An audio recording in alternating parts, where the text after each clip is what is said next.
ನಮಸ್ತೆ ಫ್ರೆಂಡ್ಸ್, ನಂದಿ ವ್ಲಾಗ್ಸ್ಗೆ ನಿಮಗೆಲ್ಲರಿಗೂ ಸ್ವಾಗತ ಸುಸ್ವಾಗತ. ಅಣ್ಣನ ಮನೆಯ ಕಿರು ದೀಪಾವಳಿ ಹಬ್ಬ ಬೆಂಗಳೂರಿನಲ್ಲಿ ನಡೆದಿತ್ತು. ತುಂಬ ಚೆನ್ನಾಗಿ ನಡೆದಿತ್ತು. ನೋಡಿ, ದೇವರ ಮನೆ ಇದು. ದಯವಿಟ್ಟು ನಮ್ಮ ನಂದಿ ವ್ಲಾಗ್ಸ್ಗೆ ಸಬ್ಸ್ಕ್ರೈಬ್ ಮಾಡಿ, ಹಾಗೆ ವಿಡಿಯೋಗೊಂದು ಲೈಕ್ ಕೊಡಿ. ವಿಡಿಯೋನ ಕೊನೆವರೆಗೂ ನೋಡೋಕ್ಕೆ ಟ್ರೈ ಮಾಡಿ. ನಿಮಗೆಲ್ಲರಿಗೂ ಇಷ್ಟ ಆದರೆ ಫ್ಯಾಮಿಲಿ ಫ್ರೆಂಡ್ಸ್ಗೆ ಶೇರ್ ಮಾಡಿ. ನೋಡಿದ್ರಲ್ಲ ಎಷ್ಟು ಚೆನ್ನಾಗಿ ಅಲಂಕೃತವಾಗಿದೆ. ಕಿರು ದೀಪಾವಳಿ ಹಬ್ಬ ಅಂದರೆ ಲಾಸ್ಟ್ ಮಂತು ನಾವು ದೊಡ್ಡ ದೀಪಾವಳಿ ಮಾಡಿರ್ತೀರಿ. ಈ ಮಂತ್ ಅಮಾವಾಸ್ಯೆಗೆ ಕಿರು ದೀಪಾವಳಿ ಮಾಡೋದು ಅಮ್ಮನ ಮನೆಯವರ ಪದ್ಧತಿ. ಹೀಗೆಲ್ಲ ಆಚರಿಸ್ತಾರೆ. ಕಿರು ದೀಪಾವಳಿ ಶನಿವಾರ ಬೆಳಗ್ಗೆ 10 ರಿಂದ 11 ಗಂಟೆಯಿಂದ ಅಮಾವಾಸ್ಯೆ ಶುರುವಾಗಿ ಭಾನುವಾರ 11 ಗಂಟೆವರೆಗೂ ಮುಗಿಯೋದ್ರಿಂದ ಶನಿವಾರನ ಹಬ್ಬ ಮಾಡಿದ್ದಾರೆ.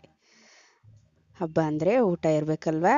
ಹಾಗೆ ನೋಡಿ, ಹೆಸರು ಬೇಳೆ ಅಂದರೆ ಕೋಸಂಬರಿ, ಬೀನ್ಸು, ಹೆಸರು ಕಾಳು ಪಲ್ಯ, ಹಬ್ಬದ ವಿಶೇಷ ಕಜ್ಜಾಯ.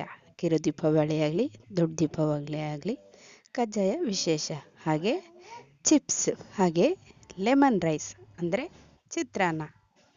ಹೀಗೆ ಬಗೆ ಬಗೆಯ ಊಟದ ಬಗೆಯ ಸವಿದಿದ್ವಿ. ಹಬ್ಬಕ್ಕೆ ತುಂಬ ಚೆನ್ನಾಗಿತ್ತು ಊಟ ಅಂತೂ. ನೋಡಿದ್ರಲ್ಲ ಎಷ್ಟು ಚೆನ್ನಾಗಿ ಕಾಣಿಸ್ತಾ ಇದೆ.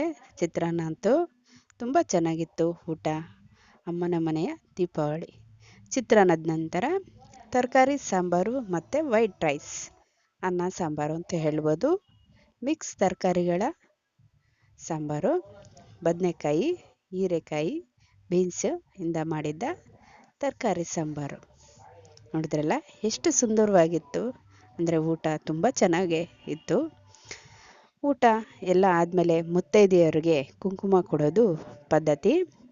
ಅರಿಶಿನ ಕುಂಕುಮ, ಹೂವು, ಎಲೆ ಅಡಿಕೆ, ಬಾಳೆಹಣ್ಣು, ಹಾಗೆ ಬ್ಲೌಸ್ ಪೀಸು ಇಂದ ಮುತ್ತೈದೆಯವರಿಗೆಲ್ಲರಿಗೂ ಅರಿಶಿನ ಕುಂಕುಮ ಕೊಡುವ ಪದ್ಧತಿ. ದೀಪಾವಳಿ ಹಬ್ಬ, ಕಿರು ದೀಪಾವಳಿ ಹಬ್ಬ ಕಣ್ರಿ. ದಯವಿಟ್ಟು ನಂದಿ ವ್ಲಾಗ್ಸ್ನ ಎಲ್ಲರೂ ಸಬ್ಸ್ಕ್ರೈಬ್ ಮಾಡ್ಕೊಳ್ಳಿ. ವಿಡಿಯೋಗೊಂದು ಲೈಕ್ ಕೊಡಿ. ವಿಡಿಯೋನ ಇಷ್ಟ ಆದರೆ ನಿಮ್ಮೆಲ್ಲ ಫ್ಯಾಮಿಲಿ ಫ್ರೆಂಡ್ಸ್ಗೆ ಶೇರ್ ಮಾಡಿ. ನಮ್ಮ ಹೊಸ ನಂದಿ ವ್ಲಾಗ್ಸ್ಗೆ ಎಲ್ಲರೂ ದಯವಿಟ್ಟು ಸಪೋರ್ಟ್ ಮಾಡಿ. ನೋಡಿದ್ರಲ್ಲ ಅಣ್ಣನ ಮನೆಯ ಕಿರು ದೀಪಾವಳಿ ಹಬ್ಬ.